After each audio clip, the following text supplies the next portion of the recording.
Jangan lupa subscribe YouTube channel Metro TV News dan jangan lupa nyalakan notifikasinya. Pemirsa, kita awali fact check kali ini dengan informasi mengenai pemerintah berkomitmen untuk melindungi para korban pinjaman online ilegal yang ditagih dengan cara diancam dan diintimidasi. Korban pinjol ilegal ini diimbau untuk melapor ke polisi dan tidak memiliki kewajiban untuk membayarkan hutang yang diperoleh dari pinjol ilegal. Namun, Ketua Satgas Waspada Investasi Otoritas Jasa Keuangan Tongam Lumban Tobing menghimbau warga untuk tidak mengakses pinjol ilegal karena sangat merugikan. Ya, karena ini pinjol ilegal dan apabila masyarakat kita menerima teror atau menjadi korban dari pinjol ilegal, maka pemerintah menyarankan supaya tidak membayar. Namun demikian perlu disampaikan juga, jangan sampai kesempatan ini dianggap masyarakat adalah untuk melakukan pinjaman secara jor-joran tentunya, karena pemerintah sudah mengatakan tidak perlu bayar. Jadi jangan sampai mendorong wrong behavior tentunya. Perilaku masyarakat kita, jangan karena dikatakan tidak bayar, akhirnya semua pada minjam pinjol ilegal. Bukan berarti kita memberantas lagi kalau begitu. Nah, ini juga perlu peran serta masyarakat. Bahwa pemerintah mengeluarkan itu warning juga bagi masyarakat bahwa pinjol ini sangat merugikan dan jangan diakses. Itu.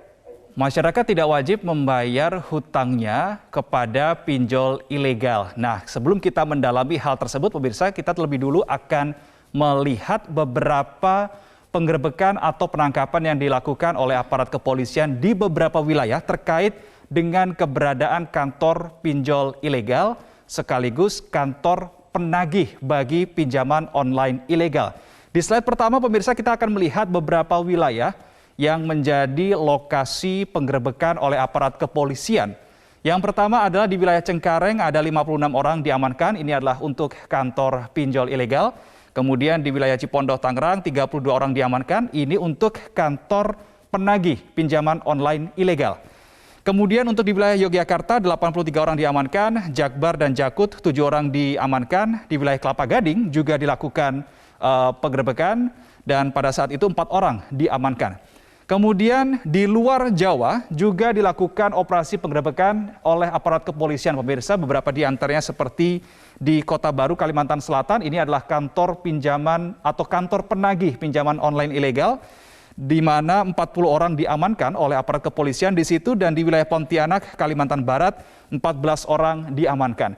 Kalau tadi di awal segmen ini kita sudah melihat statement yang disampaikan oleh OJK, saya kembali mengajak Anda untuk melihat statement yang disampaikan oleh Menko Polhukam Republik Indonesia Mahfud MD terkait kewajiban membayar hutang pinjaman online ilegal. Apakah betul masyarakat tidak perlu membayar hutangnya atau seperti apa? Kita simak bersama statementnya berikut ini.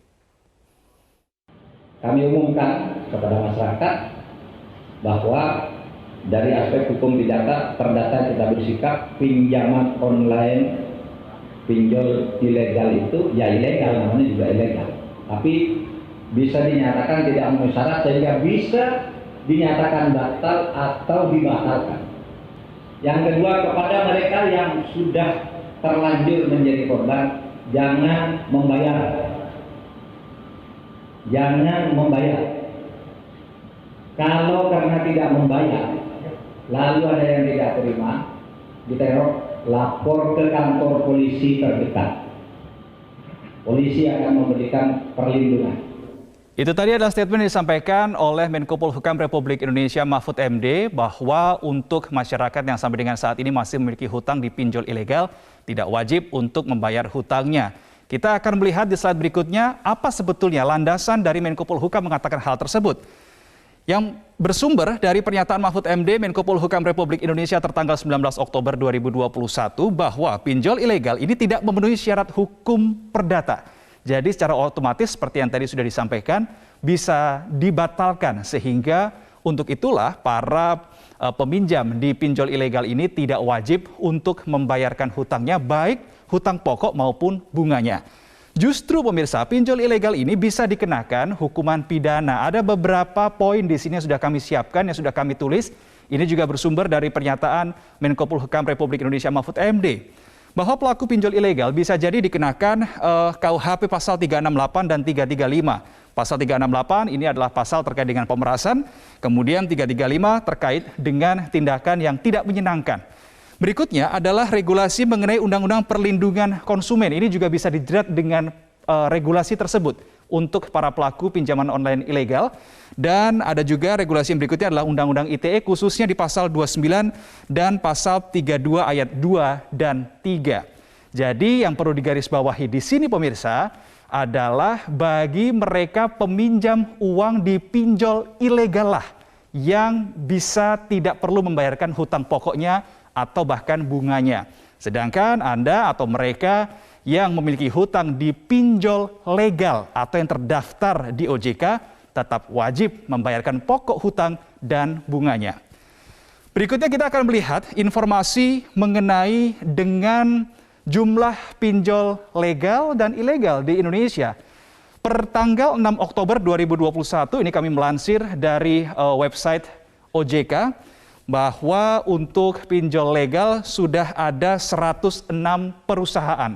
Rinciannya 98 berizin dan 8 terdaftar. Perbedaannya adalah kalau yang pinjol legal yang terdaftar ini masih menunggu mendapatkan surat izin yang masih diproses oleh OJK. Sedangkan yang berizin tentu mereka sudah mengantongi izin resmi dari OJK itu sendiri.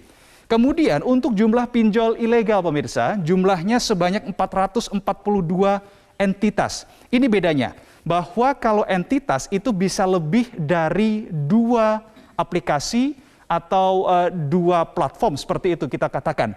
Jadi minimal setidaknya ada 884 platform minimal ilegal yang masih beredar di Indonesia sampai dengan saat ini. Kita lihat di tahun 2019 ada sebanyak 1.993 entitas pinjol ilegal, menurun di tahun 2020 menjadi 1.026 entitas, dan di tahun 2021 menjadi 442 entitas pinjaman online ilegal. Kemudian sejak tahun 2018 sampai dengan saat ini, ada sedikitnya 4.874 entitas pinjol. Sekali lagi, 4.874 entitas pinjol online atau ilegal yang ditutup oleh Kominfo. Di mana dari angka tersebut 1.856 diantaranya ditutup pada tahun 2021. Kalau tadi kita sudah menyimak statement yang disampaikan oleh Menko Polhukam Mahfud MD terkait dengan mereka tidak wajib membayar hutang pokok dan bunganya di pinjol ilegal, ada hal lain yang menjadi instruksi arahan Presiden Joko Widodo yang disampaikan oleh Menkominfo Johnny G. Plate. Kita akan simak bersama berikut ini. Mengingat banyak sekali penyalahgunaan atau tindak pidana di dalam ruang pinjaman online, maka Bapak Presiden memberikan arahan yang sangat tegas tadi. Yang pertama, OJK akan melakukan moratorium ya untuk penerbitan izin fintech atas pinjaman online legal yang baru.